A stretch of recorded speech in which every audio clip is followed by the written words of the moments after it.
we just seen everything we just saw?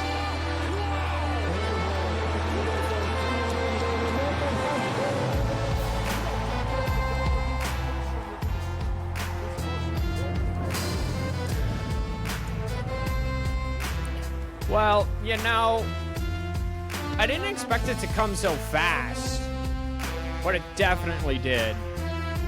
Ridiculous. Hi, everybody. I am your host, Captain Boring. Alongside me is my main man, not CFP Insider Roberto.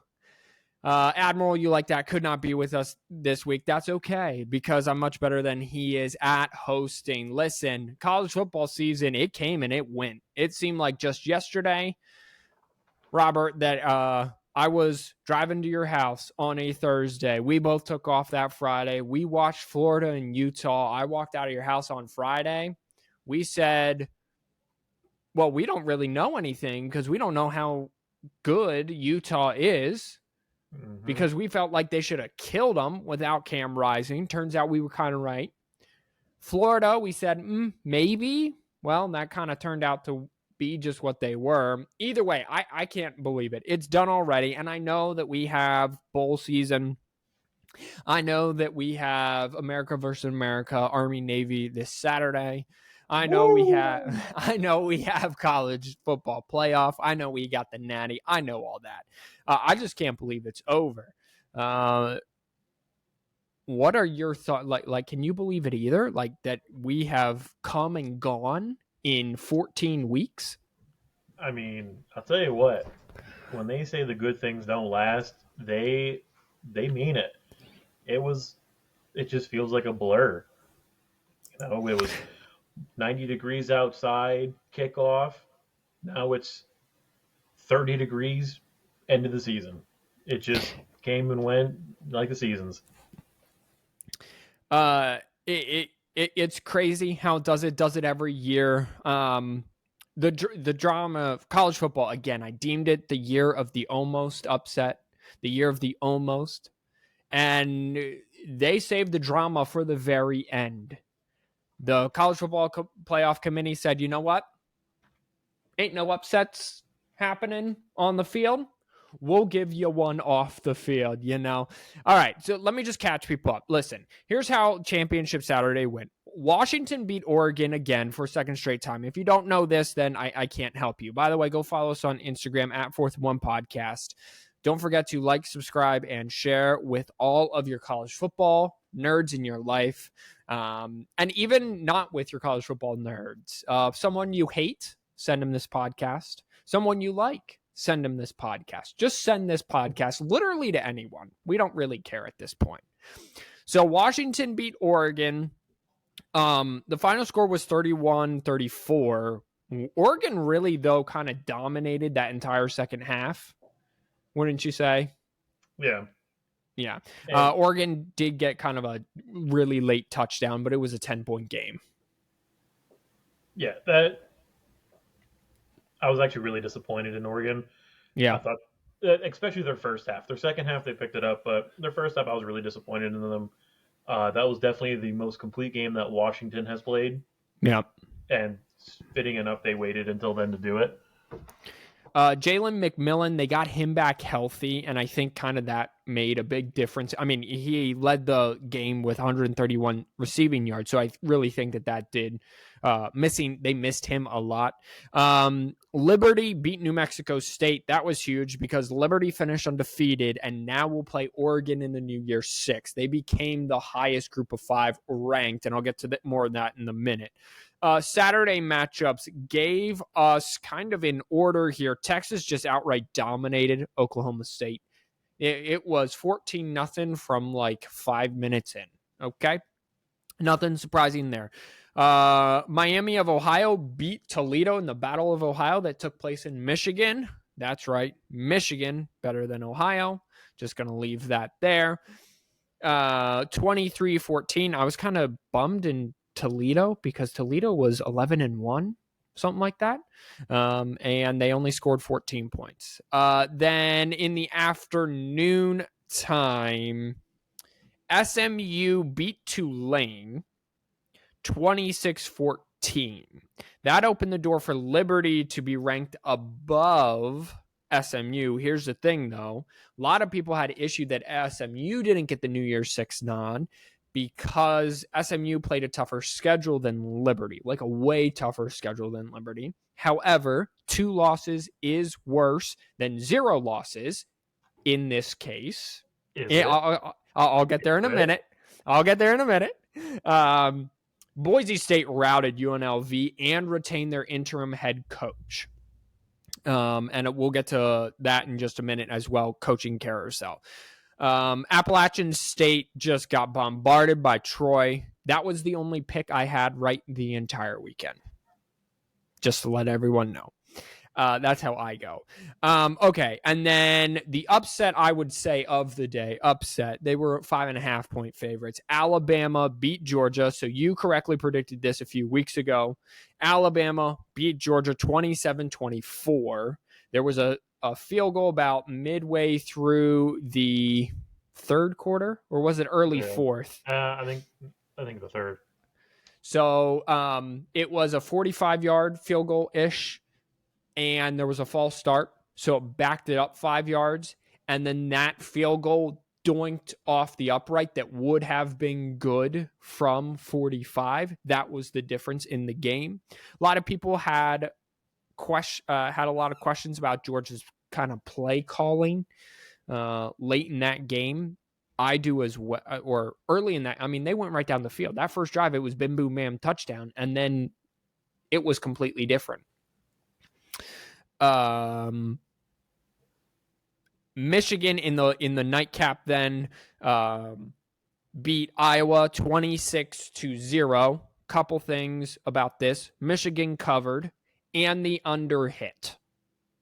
So Iowa's just dude. Their defensive coordinator won the the Boyles Award, right? Top assistant. Yeah. Listen, as Michigan fans, Sharon Moore did a heck of a job in those 4 games, especially down the stretch. But listen, come on. If anyone's not going to win it who's not named him, the Iowa defensive coordinator deserves it. I get it. He's winning games. I get it. He's not only stopping the team from scoring, he's scoring all the points. Yeah. And then at the nightcap, number 14, Louisville took on number 4, Florida State. It was 6-0, 3.5 quarters through, and then FSU went on to win 16-6. Not a lot of offense. Lawrence Toafili broke a basic 75-yard run touchdown. That broke the game open, and then Florida State's defense was dominant. So going into Sunday, here's what we had. We had Michigan and Washington were absolute locks. Okay, Michigan was going to be number 1. Washington was going to be number 2. Everyone knew that. Then you had a 1-loss Big 12 champion in Texas. You had a 1-loss SEC champion in Alabama. You had a 1-loss SEC runner-up in Georgia, who was the number 1 team the entire year in every single poll ever. Then you had an undefeated Florida State. And the committee went Texas, Alabama, and left an undefeated ACC champion out. Robert, go. I still don't understand how we have rules and we have guidelines. If you are undefeated and you are a conference champion and you are within 1, 2, 3, or 4, you win, you're in. That's how it's always been for the past 10 years. But then all of a sudden, there was a scenario that we were blessed with that there wasn't going to be an SEC team in. And now all of a sudden, oh, wait, they lost their quarterback. It's a totally different team. And that, they have no shot, absolutely no shot of beating anybody. We should bring Alabama in because they have one good win. Like Georgia really was their only good win. They were up and down the entire year, and then they keep saying, well, it's the top four teams, the four best teams, the four, not the most deserving, but the four best. Georgia's still like, they only lost by 3. Like, if anything, Georgia should be in before, like, well, before Bama, even though they beat them. But I would even put them in before Washington. I mean, Washington's been good all year, but they've also like slacked at the end of the season. I just don't understand how, or even Texas, I just don't see how they leave an undefeated conference champion who's in the Power Five, who was ranked 4, out of the playoffs. Like, they don't know that the second string quarterback could be Cardale Jones and go and they could end up winning the championship. Like, I the favoritism of the SEC screams very loudly.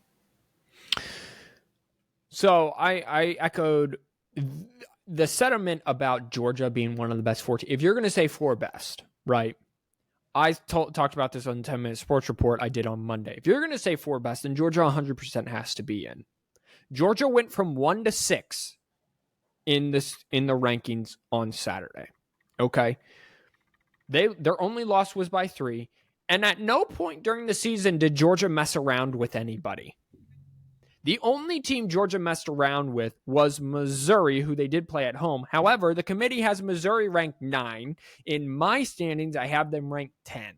Okay, so they beat, and they only messed around for 3 quarters. Start of the 4th, Missouri driving, and then they got a pick, and then things changed, and they ended up winning, I think, by 10. I think they beat Missouri by 10. So, first of all, if you're going to say 4 best, then you have to take Michigan out because Georgia would just kill Michigan tomorrow. You have to take Washington out and put Georgia in. You have to take Texas out and put Georgia in. Listen, as it is, Alabama's winning by double digits. I don't know how they're favored in the Rose Bowl. What you got? What you got? So, if you go on ESPN, they have the playoff predictor, okay? Yeah. If you choose Alabama to win, Florida State to win, Michigan, Texas, and Washington. So the scenario that happened. Of course, it says there is a 7% chance that this ever happens, but it did happen. It literally has Michigan percent playoff chance greater than 99%. Washington greater than 99%. Texas 55%. Alabama 41%. Florida State 97%. How is the algorithm in a computer program smarter than the schmucks at the in Texas or wherever the hell they do the thing? That's why I think they got to get rid of the ADs. They have to. So here's the other thing. The BCS, someone pulled up the old BCS system because I guess that's still kicking, right? Someone ran the BCS numbers, which is how the national champion contenders used to be before the college football playoff. And how they were, and how the BCS had it is Michigan, Washington, Alabama, Florida State. So it left out Texas.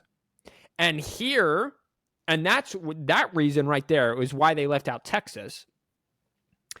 Is why the BCS left out Texas is why we have the committee, because the committee wanted to take into account head-to-head. I'm fine with that if you want to take into account head-to-head. But 0 losses is still better than 1 loss, ladies and gentlemen. In everything except for the top 4. They even did it with the New Year's 6. And you heard me earlier, Liberty went undefeated, 12-0. SMU played a much tougher schedule, 10-2. They took Liberty because they were undefeated. And they said that Liberty is just better because they were undefeated. So that applies to everyone but FSU. My other problem is, and Robert, this kind of goes along with that. I touched on this in 10-minute sports report I did on Monday, so go check that out, or don't, because you're going to hear the exact same thing right here. Whether the committee knew what they were doing or not, which I believe that they didn't know what they were doing, whether they subconsciously did this or not, and I do believe that they subconsciously did this. They told everyone and their mother that the SEC is the best conference, and no matter what happens, come hell or high water, that's a movie with Jeff Bridges, I believe, the SEC will make the playoff. The SEC is the best conference. The SEC gets whatever they want. The cream of the crop is the SEC.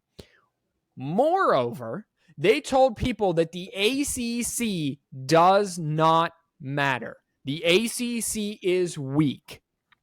The ACC's schedule is weak.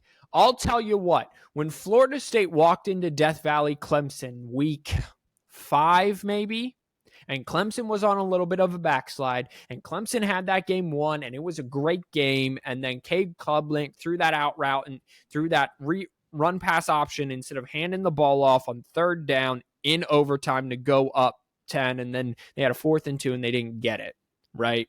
For those of you that remember that. You put Alabama in that situation, early season Alabama, week, again, whatever week that was, 5, I think. Yeah. Alabama's losing that game. Alabama did not play the Clemson on the road level. Okay? Duke was a good football team. And I understand Florida State didn't play Duke. But Florida State played LSU. I understand their quarterback got hurt. But their defense won the game. Y'all, I'm going to call it like it is. And I'm going to hit this beforehand. Y'all bitched that Michigan's sign stealing scandal meant this much because you can email someone the game plan and you still got to stop them. Dion's words, not mine. It was about 50-50 down the middle. They said Michigan broke the rules, but guess what? It doesn't matter. And now you're telling me that when you have a team win on Saturday night with defense and the running game, and they scrapped and they clawed with their third string quarterback, and then they would have had a month to prepare for either Michigan or Washington, rank them 3 or 4, who cares at that point, with a backup quarterback, that they wouldn't have been competitive with that defense that they put out and special teams and field goal and whatever Saturday. You are out of your gourd. It 100%, the committee, again, subconsciously said the ACC sucks. And whether they wanted to or not, they continued college football down the path of 2 conferences, the SEC and the Big Ten, and what probably will morph into the farm system for the NFL, where it will be the minor league system for the NFL. It will be 2 divisions set up exactly like the NFL. We'll have 14 teams in the playoffs. The top 2 get a bye, just like the NFL. And then, they can go to the draft. Robert, the fix for this is staring us right in the face in 2024, 2025. It's a 12-team playoff. I mean, yes and no, because what happens if next season we go through this again? Alabama's sitting at 8, like they were this year because they lost one early. Now they play Auburn and they lose by 3. How far back are they going to drop Alabama? How far are they willing to move people? Like, Notre Dame loses, they go back 5 spots. We have someone in Georgia drops 5 spots. They lose by 3. Alabama loses, more than likely only dropping 2 or 3 to keep them in the playoff. 100%. It's just going to keep happening over and over because we're going to keep getting the Monday morning, well, I'm Paul Feinbaum, voice of the South. And then he goes and berates literally every team in NCAA except for SEC schools, mainly Alabama. And it's just like what? Alabama didn't even pass the eye test this year. They were Yeah, it's not like they were blowing people out. It's not like, again, they were Georgia, they were Michigan, midseason Michigan, that was just routing people by 40-plus points. Here is Alabama, 56-7. Then they lose at home to Texas by 10, and I get it. Alabama had a lead fourth quarter. Milroe throws a pick, et cetera, et cetera. 10-point loss at home is a 10-point loss.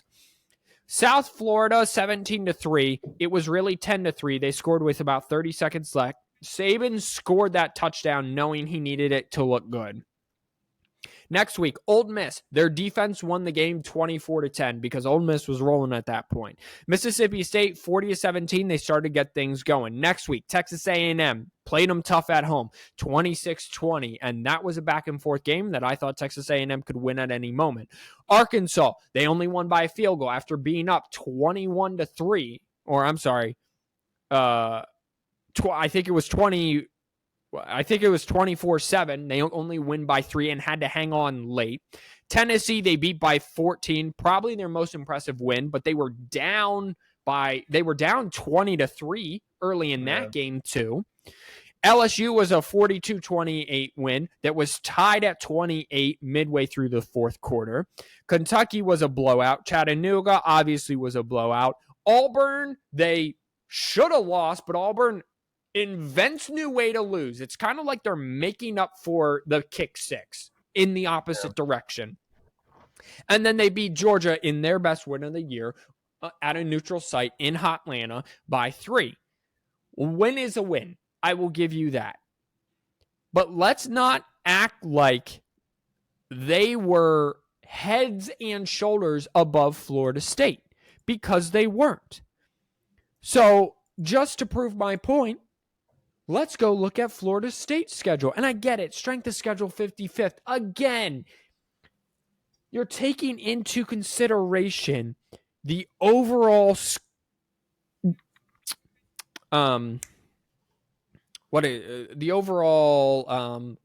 win-loss. And you're saying that because Clemson finished 8-4, they're not as good. Okay, let's just look at it. LSU, on the road, they mauled them by 21, 45-24. Southern Miss, 66-13. Boston College, I'll give you. Sleepy on the road, 2-point win. Clemson, gutsy 7-point win on the road. Virginia Tech, 39-17. Syracuse, 41-3. How many blowouts did Alabama have? 3? 3, and I believe 2 of them. One was Middle Tennessee State, and one was Chattanooga. One was Middle Tennessee State. One was Chattanooga. I will give you Kentucky as well, so that's 3, and I'll give you Mississippi State, that's 4. So let's just count. So it's really 2 if you take out the mid-majors. So I will take out Southern Miss, that's fine. Virginia Tech, conference game, blowout. Syracuse, conference game, blowout. Duke, conference game, blowout. Wake Forest, conference game, blowout. Pitt, conference game, struggle early, ended in a blowout. Miami, struggled. North Alabama will take out because blowout. Florida, with their backup quarterback, finding out minutes before, they end up winning that game by 9. Plus played it with a concussion all third quarter. Louisville won with defense. They had 5 conference blowouts. What are we doing?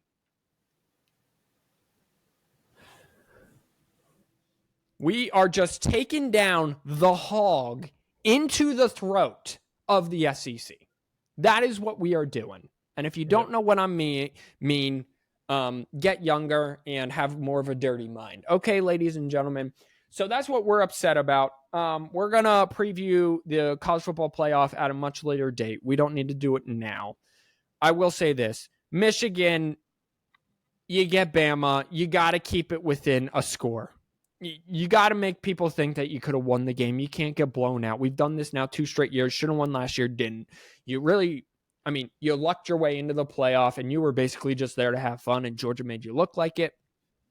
Washington, Texas could be the game of the year. I think that has Georgia, Ohio State written all over it. I think that's just so exciting.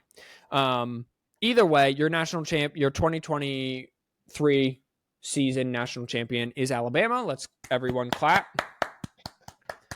All right, great. Paul Feinbaum. Thank you, Paul Feinbaum, for getting your beloved Roll Tide into the playoff. All right. Let's segue. Maybe. There we go. All righty. So, Army Navy this weekend. It's triple option. It's going to be a lot of punting. It's going to be in Foxborough, so going to be cold. Going to be football weather. Give me a quick pick here. Army or Navy, my dude? Navy. Navy it is. All right. They're both 5-6, so they're both, I believe, fighting for a bowl spot. Yes. Great. Wonderful. Let's check in on the coaching carousel, shall we? And then we're going to turn our attention, and I'll let you go off a little bit on the NCAA and their newest ruling. Okay. Wyoming, the Mustard out there in Laramie. Craig Bowl will retire after the Arizona Bowl. He announced Wednesday he led the Cowboys for 10 seasons, won a school record 3 bowl games in 6 appearances. The defensive coordinator, Jay Salvel, will be promoted to head coach. So they're keeping an in-house there. Mississippi State will hire special teams coordinator from Alabama to be and outside linebacker coach Coleman Hertzler to be the defensive coordinator. Texas A&M Gig'em will hire Colin Klein from Kansas State. Good or bad hire for Mike Elko there as he starts his tenure? I think it's a good hire. I mean, the team needs a little more help than just on defense. They kind of need. Honestly, they should just clear house and then just kind of get like all new with Elko. So I'm okay with it. They need it. They need help. Let's see here. What else is new? Syracuse hired Jeff Nixon, New York Giants running back coordinator, Jeff Nixon as their offensive coordinator. A team that is 4-8, I believe, in the NFL and doesn't run the football effectively well. Going to hire him as an offensive coordinator. So good job stinking as per usual, Syracuse. Clemson will hire former Ole Miss head coach Matt Luke as the offensive line coach. He will also be expected to help out Derek Riley, who had up and down success first year in Clemson. I want to get to the big. So Boise State promoted interim head coach Spencer Danielson to be full-time head coach. Arizona State set to hire former defensive line coach Dyron Reynolds to be the defensive coordinator, which they had a terrible defense, so not really sure how that is connecting. Here's the big news. So Tulane, who lost its final game, Robert, will lose its head coach Willie Fritsch to Houston.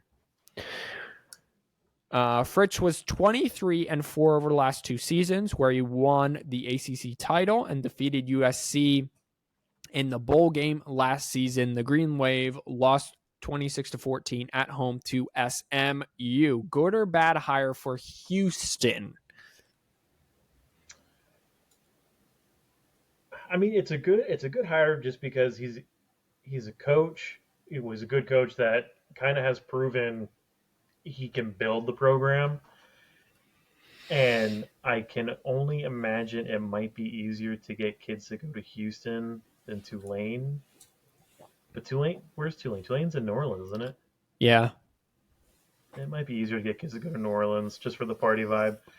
But I think it'll be easier to get kids from I think he's gonna have a tough time recruiting, but I think he'll be able to stabilize that program. But that team it's going to be a rough road, I think, for a while in the Big 12. They weren't terrible. He's going to make them play big boy football. He's going to make them run the football and actually be physical. Dana Holgerson never really wanted that. Bobby Petrino returns to Arkansas as the offensive coordinator. He was their former head coach about 10 years ago. So how that's all working out, I don't know. But I feel like Bobby Petrino has now gone from one team where he's hired to fix the offense before the head coach gets fired to another team where he's hired to fix the offense before the head coach gets fired. No?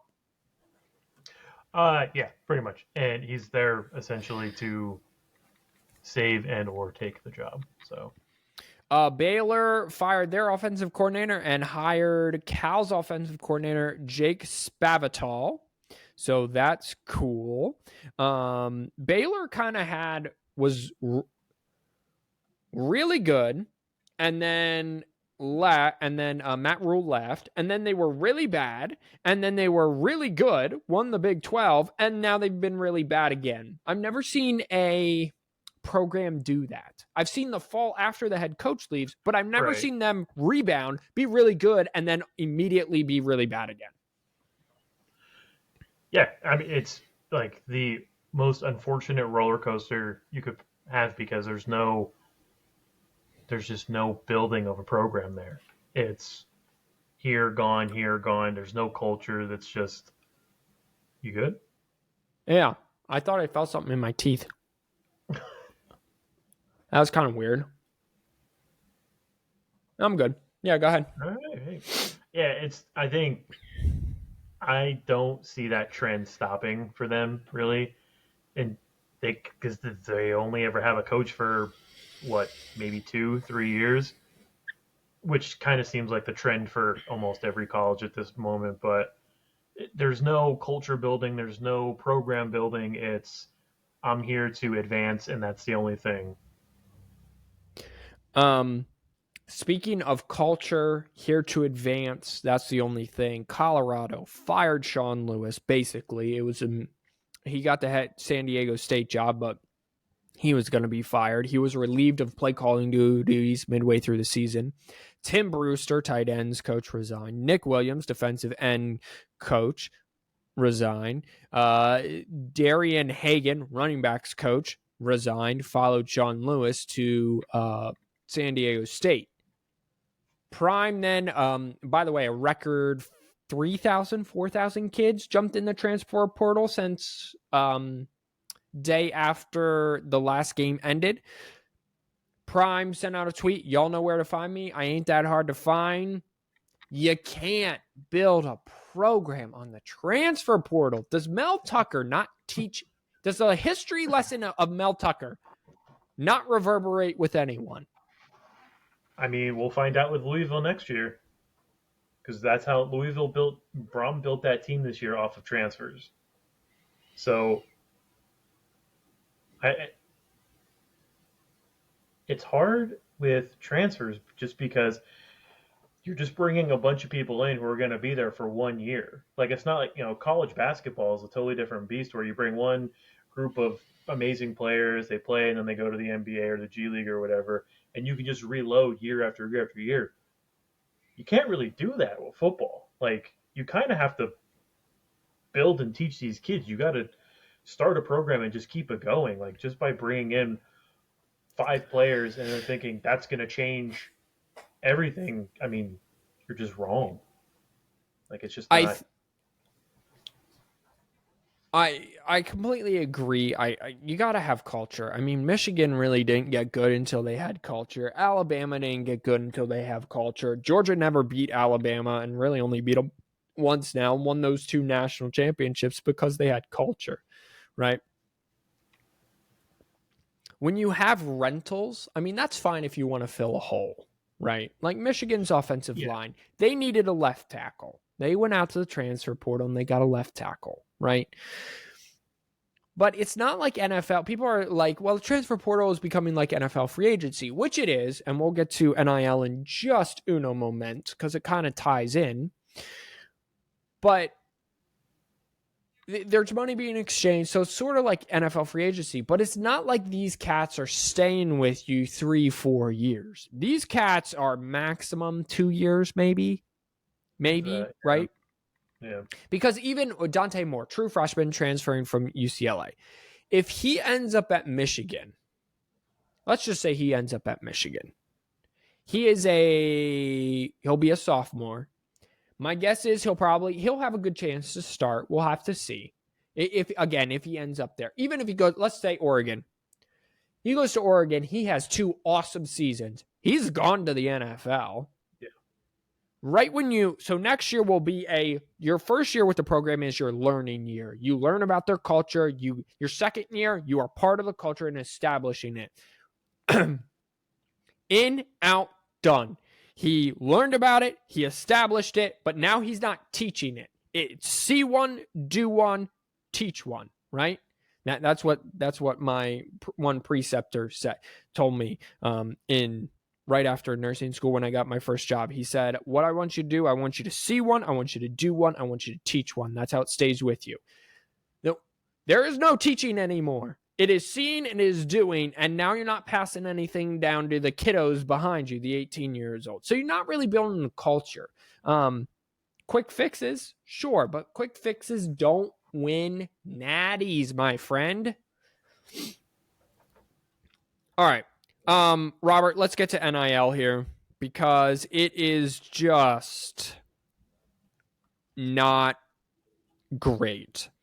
So the NCAA president came out, and again, Robert, as I was leaving work, I saw something flash across my screen. The NCAA president came out today and said what he said yesterday is just a starting point framework. It is not. First of all, then you gotta be better at communicating. Here's what we're talking about. Robert, I'm going to explain it. I'm going to let you go off and be quiet because I like it when you rant. I think it's funny when you get going. Excuse me, talking a lot, have a lot of snot. So the NCAA came out yesterday and said it's proposing a new rule that will allow colleges to pay players directly instead of providing them educational opportunities. So it is one or the other. Fine, whatever, do that. They must put in a pot at least $30,000 per player on the team to pull from this pot every year, to pay their players. Basically, the school will basically be the NIL for the players, the deal for the players. What's hidden in that bill, or whatever they're trying to call it that they're proposing, is the NCAA said not all teams have to do this. Robert, we're not reasonable. We know Michigan and Kansas are in 2 separate weight classes. We know Vanderbilt cannot compete with the money Texas A&M has. Okay, relax. We thought this one out. Instead, what we'll do is even more idiotic than if they had actually thought about it or not thought about it. They said, we'll create a subdivision for the top college football teams. Why didn't we think about that? So if you join this subdivision, then you can pay your players directly. Okay, fantastic. I don't see any red flags with that. Oh, wait, by the way, this new subdivision will be self-governed by the teams in it over things like NIL, recruiting, scouting, and roster size. The NCAA has 180'd. They have said, we want to regulate every inch of grass on this field, every blade of AstroTurf, every number that's painted, every uniform that is done, every kid going to class. We will regulate. If you step one hair out of line, if you send one person to look at Ohio State ahead of time, we will come down with the fury of the gods and murder you and punish you. To, you know what, we don't want any part of this. Do what you want. Robert, go. I don't know what sparked all of this, but we're literally going through a full year of just bashing the hell out of Harbaugh over cheeseburger and the stealing signs, that now you want to say everything will be fine as long as you have the money. I It doesn't make any sense because you're going and creating the same problem you had before that you made these rules for. The no like not going in person scouting and everything like that because schools couldn't afford to because schools were a lot poorer then. But now you want to make it okay, but you have to be in a different division. So if they go to a different division and you have all these other schools, you essentially have to cut almost every conference into like either half or even less than that, put them all in a division. Are those schools going to still play the other division? Are we going to have two like playoffs now? Because if you're going to say that the scouting is going to be different, the rosters are going to be different, NIL is going to be different, then how do you expect anyone not in this division to compete with anyone in this division? It's you're creating a storm that makes no sense. Like they literally, as you said, want to govern everything, but they don't want to govern anything. Like it's just like the dumbest thing. It's like he talked but didn't have anything to back it up with or any reasoning behind it, and I don't get it. I don't get it. It makes no They sense. they want to be in charge, but don't want to have to deliver bad news, right? And if they have to deliver bad news, they're going to take forever so people forget about it. When people say that this ruling for Michigan is coming down, it's going to affect 2024. And I don't mean this as a Michigan fan, but I mean it as someone who has taken in this product that we love called the NCAA for the better part of the last 15 years, full time, every Saturday, glued in front of my TV.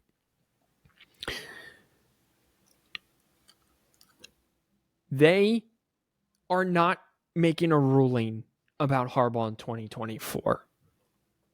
This thing is going to get dragged out to 2025. Harbaugh will, this is my prediction, Harbaugh will coach every single game in 2024. So here's what I didn't know. NCAA comes forward and they said, okay, we're going to come forward with punishment. Here's what we're going to do. Michigan has 90 days. That's 3 months to respond. It is December. If they come down tomorrow, I will believe that something will happen to Harbaugh. So if they come down after the national championship game, which is when they're going to do it, they're not going to try to impede on their own product. That's March until Michigan has to respond. Then it's another 90 days. That's June until NCAA responds. Then this thing goes to court, and from my family's personal experience, we just know how good lawyers are at delaying and delaying and delaying court. You think Harbaugh's getting punished in 2024? I highly doubt it. The NCAA takes forever with what they do, for better or worse. I'm sure it helps them in a myriad of ways. They cross their T's and dot their I's, and I 100% get that, and I respect that for them, if that's what they're doing. But they just take forever because why? It's a governing body, and governing bodies, the word government is right in there. And the government just is slow at doing the right thing. In other news, Texas and Oklahoma have agreed to extend the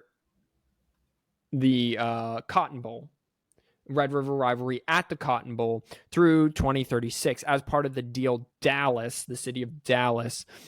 So for everyone in Texas, your taxes are about to go up. Estimate has agreed to do an estimated $140 million worth of renovations to the aging stadium, which opened in 1930. The Longhorn and Sooners first met at the neutral site at the Texas State Fair in 1929 and have played every game in the Cotton Bowl since it opened the next year. The rivalry began in 1900 and the two teams played for the 119th time this season, according to ESPN. So everyone in Dallas, Texas, I'm sorry about your taxes. That really sucks. Please don't shoot anybody over it. It's just money, and we're all going down the shitter anyway. So the NCAA, back to the NCAA, the president, Charlie Baker, says his proposal to allow the most highly resourced schools in Division I to pay their athletes directly via name, image, and likeness, let's just put them on salary deals, and use trust funds is just a starting point as he tries to shift the association to be more proactive than reactive. You know what I also hate is that Jim Harbaugh, for years, has said, this is real simple. Colleges don't got to pay anyone. No one has to pay anyone. You know how you get to pay the players? You give them a split of the revenue. Isn't that a wild idea? I don't know how much the NCAA is worth, but our coworker Dave was telling me that the College World Series Division 1, 2, and 3, right? It's a week-long College World Series. One's in Omaha. One's in South Carolina. I believe that's D2. I don't know where D3 is. One day of March Madness pays for an entire week of College World Series for Division 1, 2, and 3. There's so much money in college sports. They say the NFL is worth what? Roughly $14 billion, something like that. Yeah. You can't tell me the NCAA college athletics aren't worth at least 10. It's very close. Yeah. If it's very close and very similar.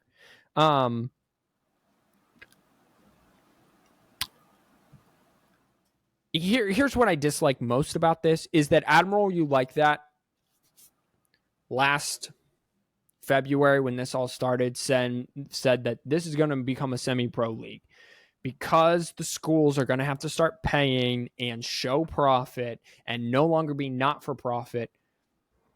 The teams are going to have to break away. So the University of Michigan would just be the Michigan Wolverine football team, and it would just so happen to be on the campus of the University of Michigan. It would have nothing to do. And some of the players might go to school at the University of Michigan to get their degree, but it has nothing to do with the university itself.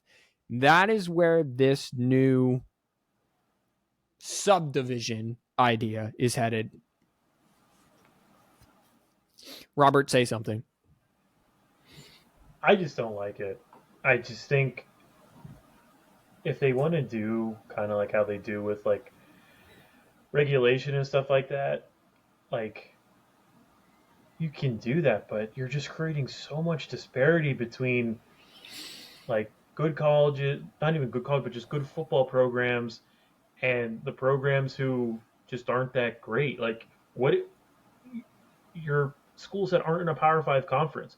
Liberty's never going to be able to do that. Like these are still small colleges. Like they're rural colleges, Appalachian State. Like yeah, they have to pay $30,000 per student, but like that's after a while that's a lot. Your roster is what, like 55 players. I believe you're allowed to have 85 scholarship players. Right, so 85. You're still like that's a ton of money. I mean, the revenue for Ohio State last year was $251 million. I'm just doing some math real quick. So let's just say it's 85, and let's just times it by 30,000. Per year, a school will have to put into this trust fund $2.5 million, $2,550,000 every year into this trust fund. And that's for the minimum. Yeah. You're not going to get Caleb Williams to come for 30,000. Yeah. And here's the thing. That's just scholarship players. So let's take a school like Michigan that's probably rocking 105, 20 walk-ons about, I would say. Right. And again, let's just minimum this. So 105, 30,000 a piece if they have to do every single player on the roster, regardless of walk-on or not, is $3.1 million. Matt Rule literally just said if you want a good quarterback to come to your school, it's Yeah, going to cost you about $2 million. 100%. Like, not every school's going to be able to do this, and I get that's why they're going to go to this other division. But it's like, so you're going to have just teams bidding on these recruits who are going to be there for a year. Like, is the transfer portal still going to be there? To where it's like, well, I got 2 million from Alabama, but Texas will pay me 4, but then this one, and it's like, now does everybody need an agent now? Like, Well, don't these kids all, don't all, I mean, most of the kids have agents, right? uh, the big ones do. I The think. I think big that's the like, I mean like Corum does, right? yeah, not like I'm sure the right guard from Wisconsin probably doesn't. Yeah. You know what I mean? Like, I 100% know what you mean. Again, it's very sad because the product that we know and we love is going to look different. I mean, on the field, maybe not so much, but off the field, definitely. My uncle, the Fighting Kevin Kearns of Akron, as we have deemed him on this podcast, he's a professor. Okay, I believe history. Yeah, I don't believe. I know history, like 99.99% sure it's history. So if I'm wrong, might be.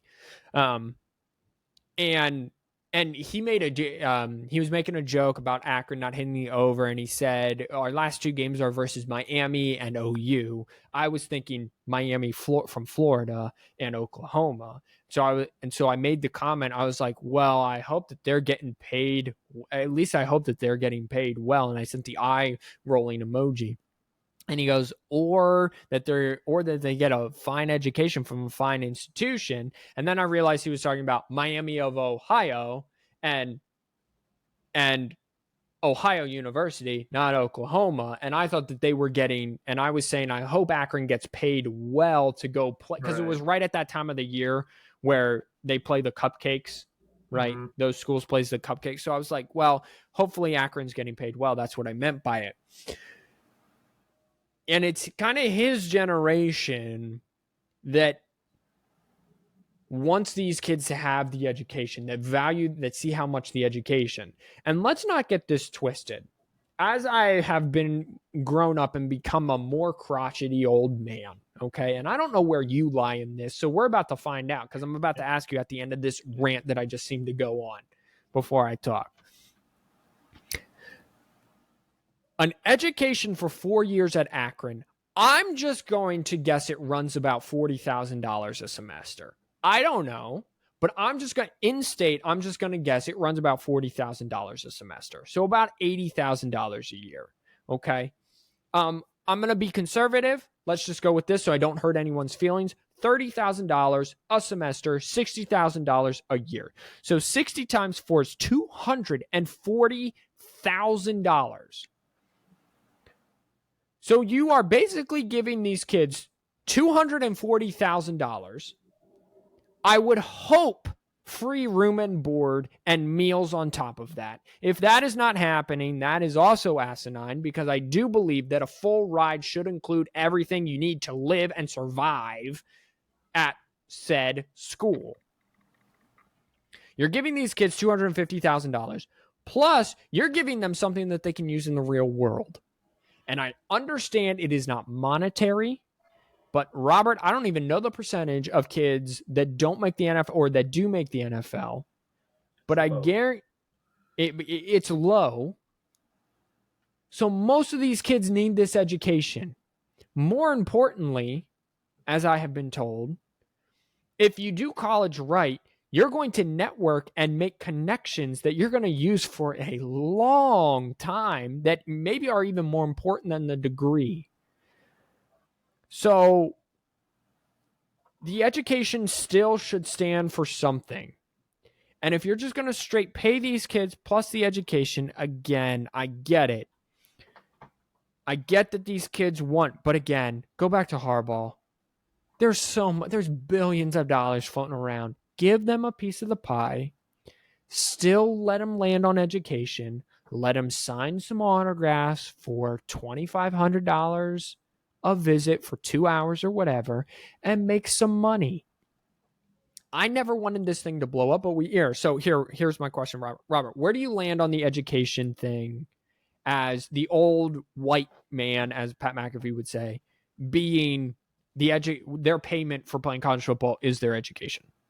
So at first, when they said they were going to start getting paid, I was like, well, then they shouldn't get a full ride then, because what they're getting paid should cover like what their stay would be. But now, the more and more I think about it, I think they should only get partial scholarships. That way, at least half of their education is covered through like a normal scholarship and everything like that. And then everything you're getting paid, you're on the hook for, whether you do it loans or however, if you're getting paid millions, you can obviously afford to do it. And I think if you do it that way, now it puts the pressure back on the student to actually do good in school, because half these kids, they don't want to go to class. They don't want to learn. They just want to play ball, get to the NFL. That's the end goal. It's always been the end goal for them. Like, everyone wants to buy mama a house. That's what it comes down to. Yeah. But, I like that. Like, the kids still have to have responsibility. You tell these kids, hey, free ride, everything's on the house. Don't worry about it. Hey, you're also getting $2 million. Don't worry about it. Everything's covered. It takes the responsibility out of the kids. And that's why I think we see so many kids being dismissed from programs and just leaving.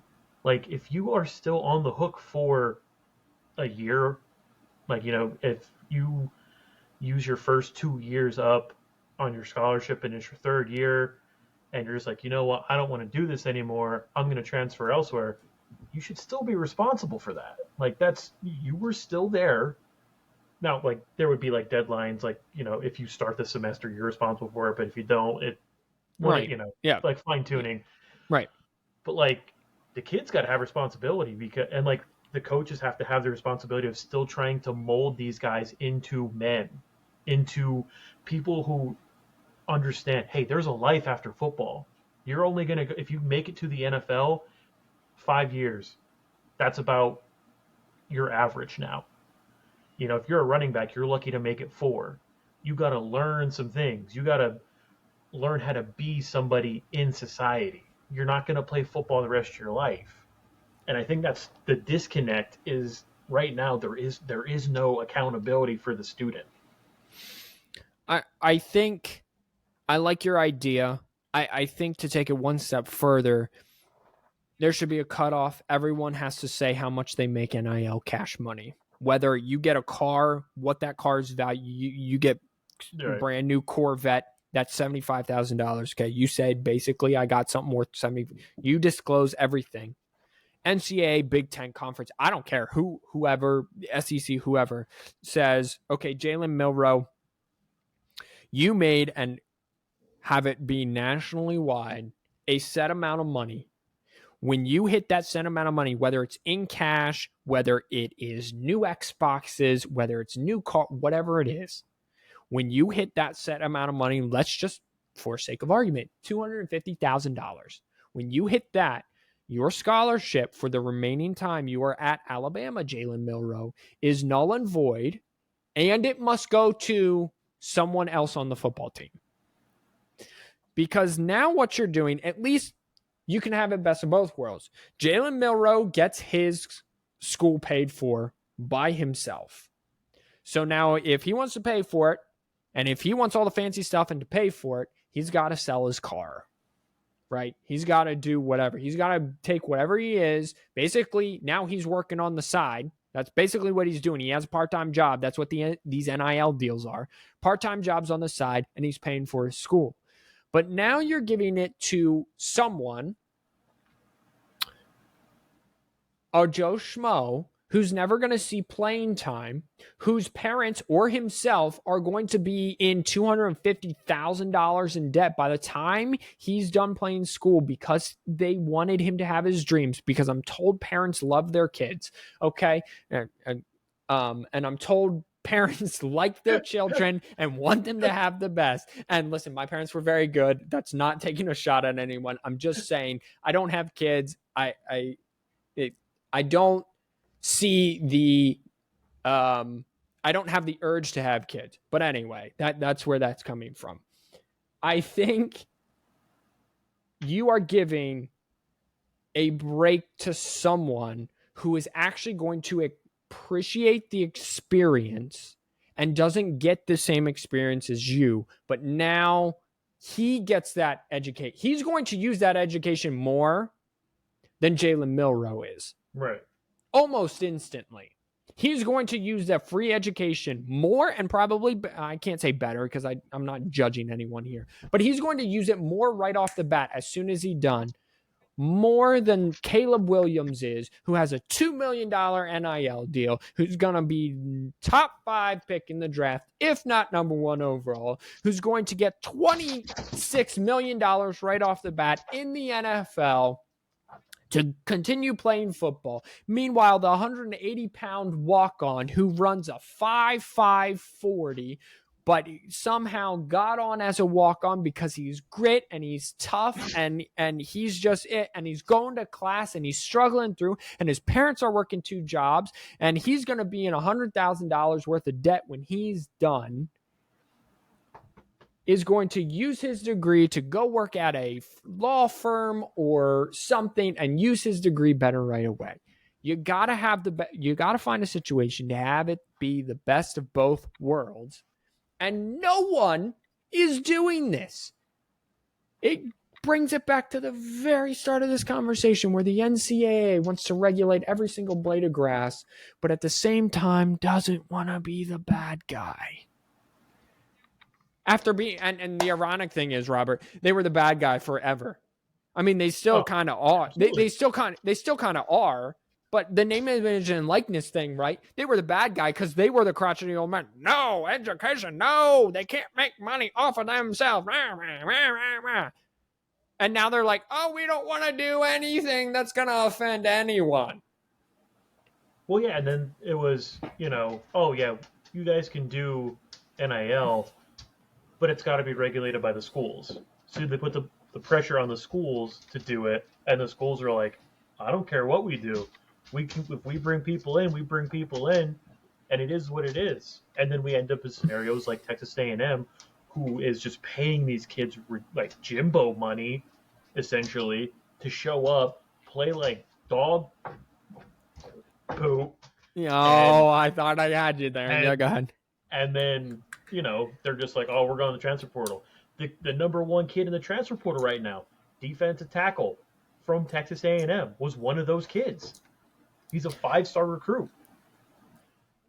And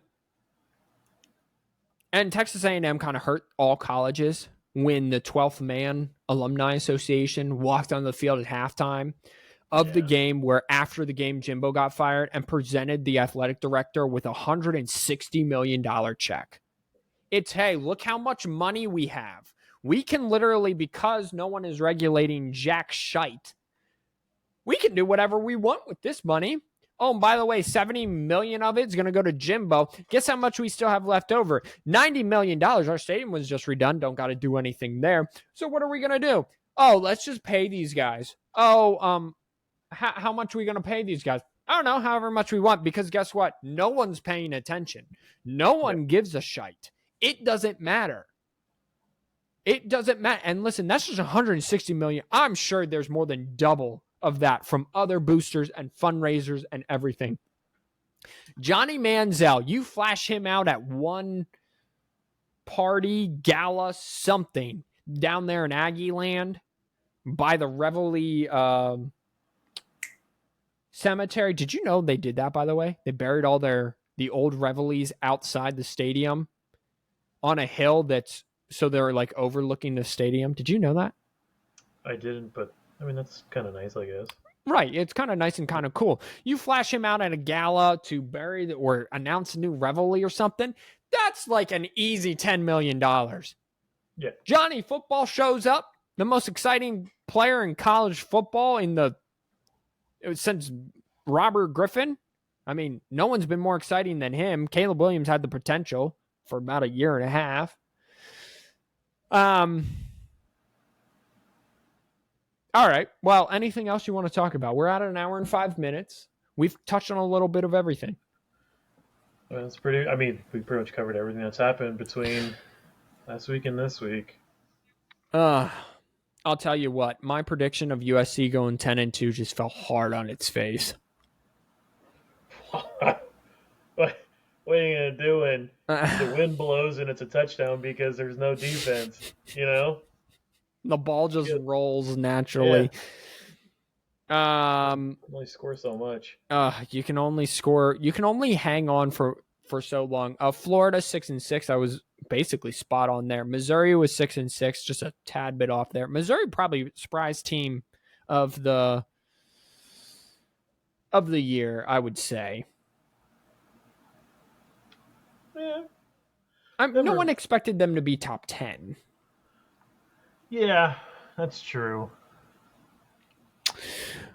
All right. No, I had Indiana going 2-10. I think they finished 2-10, 9-3 at best, or 3-9 at best. Rutgers did much better than we thought. When Wisconsin was a big disappointment. At this point, I'm just talking to talk. Actually, no. The most surprising team, bar none, is Northwestern. 6-6. Everyone thought they were looking at one win or less. So let's try to get on out of here. Did I pick the right one? Maybe. I did. All right, everyone. And I think the sound bites broke. Well, everyone, thank you so much for tuning in. This has been another rendition of the 4th and 1 podcast. I really do appreciate everyone's time listening to us. Just real quick, comment down below if you are listening on YouTube. I want you to put your standpoint of paying players in education. Does that still mean something? Should that still mean something? Yes or no? Put it down below.